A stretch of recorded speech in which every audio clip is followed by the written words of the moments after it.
Hello friends, हमने NMR spectroscopy पढ़ी थी। अब उसमें एग्जामिनेशन पॉइंट से कौन से क्वेश्चंस इंपॉर्टेंट होते हैं, कौन से एग्जाम में आते हैं, उसको हम डिस्कस करेंगे। आप नोट करिए।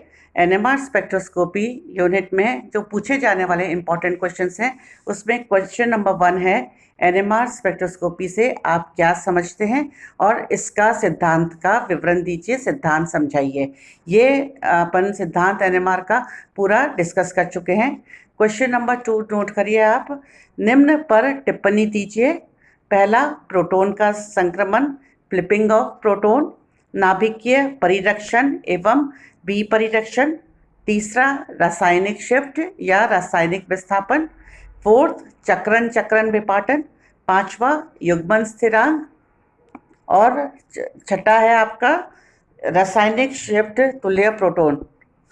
तो ये सारे टॉपिक्स जो हैं हम डिस्कस कर चुके हैं। अब हम आपको आज जो इसमें इम्पॉर्टेंट क्वेश्चन है, एक्सप्लेन वाई के कारण समझाइए, वो बताऊंगी मैं आपको। पहला क्वेश्चन है आपका, aromatic protons absorbs down field. Acetic aromatic proton जो हैं वो निम्न क्षेत्र में अवशोषण देते हैं।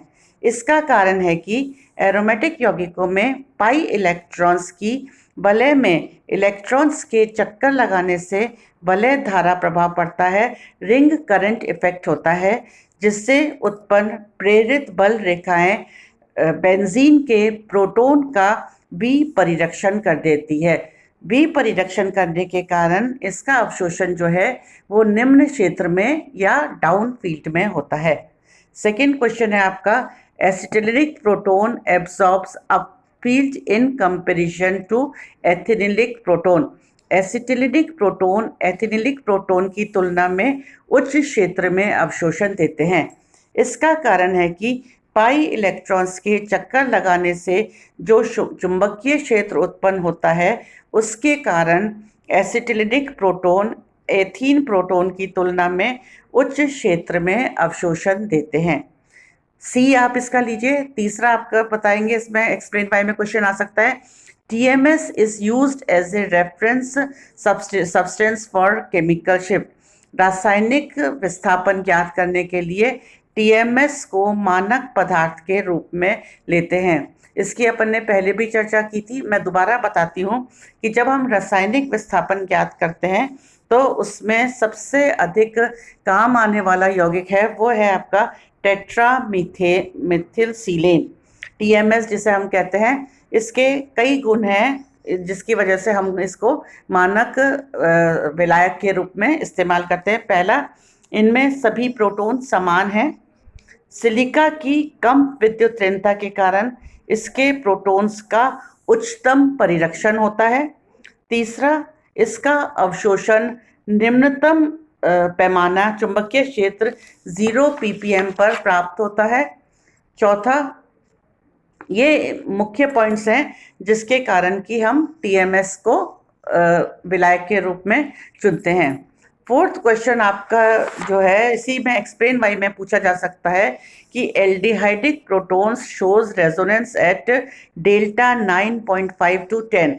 एल्डिहाइडिक प्रोटॉन का अनुनाद जो है वो डेल्टा पैमाने पर 9.5 से 10 पर होता है। इसका कारण है कि एल्डिहाइड में 2 प्रकार के प्रोटॉन होते हैं, जैसा कि मैंने आपको चित्र में दर्शाया है।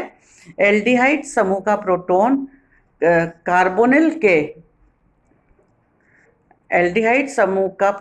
कार्बोनिल के पाई इलेक्ट्रॉन के एनेस्टोट्रॉपिक प्रभाव के कारण विपरिरक्षित होता है, जबकि मेथिल समूह का प्रोटॉन कार्बोनिल समूह के -I प्रभाव के कारण विपरिरक्षित होता है।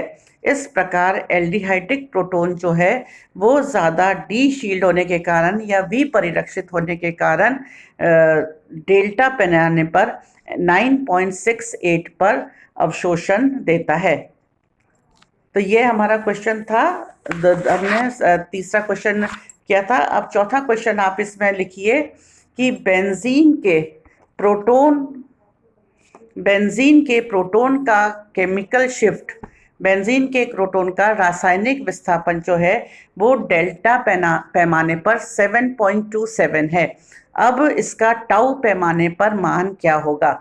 मैंने आपको पढ़ाया था कि केमिकल शिफ्ट की दोनों स्केल जो हैं एक सूत्र के द्वारा, एक फॉर्मूले के द्वारा संबंधित है। Tau is equal to 10 minus delta. तो बेंजीन का केमिकल शिफ्ट डेल्टा में है 7.27, तो टाउ में होगा 10 minus 7.27 is equal to 2.73 ppm। ठीक है। इसी प्रकार हम अगला क्वेश्चन लेते हैं कि निम्न, यह आपको मैंने ना चित्र में आप देखिए मैंने लिखा है दिए गए प्रोटॉन के में कितने प्रकार के केमिकल शिफ्ट डेल्टा पैमाने में बताए गए हैं। तो कीटोन का, एल्कोहल का, अमीन का, कार्बोक्सिलिक अम्ल का, एरोमेटिक कंपाउंड्स का और एल्डिहाइड का ये दिया हुआ है, जिसे कि आप अच्छे से देख सकते हैं। नेक्स्ट आप लीजिए इथेनॉल के एनएमआर स्पेक्ट्रा की विवेचना कीजिए। ये भी एक इम्पॉर्टेंट क्वेश्चन है जो कि अक्सर इम्तहान में पूछा जाता है कि एथेनॉल का एनएमआर स्पेक्ट्रा जो है उसको डिस्क्राइब कीजिए। तो आप चित्र में देखिए एथेनॉल का फॉर्मूला। एथेनॉल में 3 प्रकार के प्रोटॉन होते हैं, अतः ये 3 प्रकार के सिग्नल देते हैं। तो इसमें कितने 3 एनएमआर सिग्नल आएंगे, शीर्ष प्राप्त होंगे। दूसरा पॉइंट, ऑक्सीजन की कार्बन से अधिक विद्युत ऋणता के कारण OH का प्रोटॉन V परिरक्षित होता है। हाइड्रोक्सी समूह का प्रोटॉन जो है वो D शील्ड होता है या V परिरक्षित होता है। इस प्रोटॉन का युग्मन नहीं होता तथा ये केमिकल एक्सचेंज या हम इसे कहते हैं रासायनिक विनिमय के कारण निम्न क्षेत्र में डेल्टा 5.37 पर सिग्नल देता है। और इसको और डिस्क्राइब करने के लिए बताएंगे, उच्चतम सिग्नल जो है वो डेल्टा 1.17 तीन तुल्य प्रोटॉन के कारण, 3 तुल्य प्रोटॉन कौन से हुए अपने मैथिल समूह, 3 तुल्य प्रोटॉन के कारण होता है।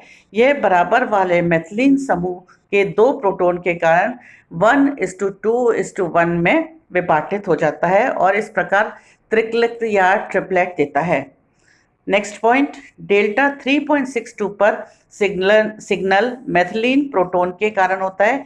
ये बराबर वाले मैथिल समूह के कारण 1:3:3:1 क्वाड्रेट में विभाजित हो जाता है। यदि एथेनॉल शुद्ध अवस्था में लिया जाए तो डायमेथिल सल्फोक्साइड ध्रुवीय विलायक में OH का सिग्नल ट्रिपलेट के रूप में प्राप्त होता है। जलीय एथेनॉल का स्पेक्ट्रम सिंगलेट प्राप्त होता है क्योंकि एथेनॉल का हाइड्रोक्सी प्रोटॉन जल के OH प्रोटॉन के साथ अंतर परिवर्तित होते रहते हैं, अतः इनका युग्मन CH2 प्रोटॉन के साथ नहीं हो पाता। इस प्रकार आपको मैंने कुछ इंपॉर्टेंट क्वेश्चंस बताए हैं जिसको आप तैयार कीजिए और इसकी तैयारी कीजिए। थैंक यू, धन्यवाद।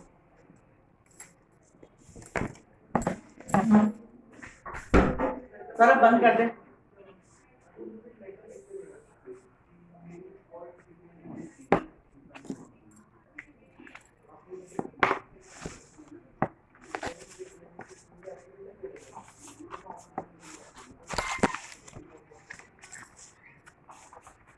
Okay.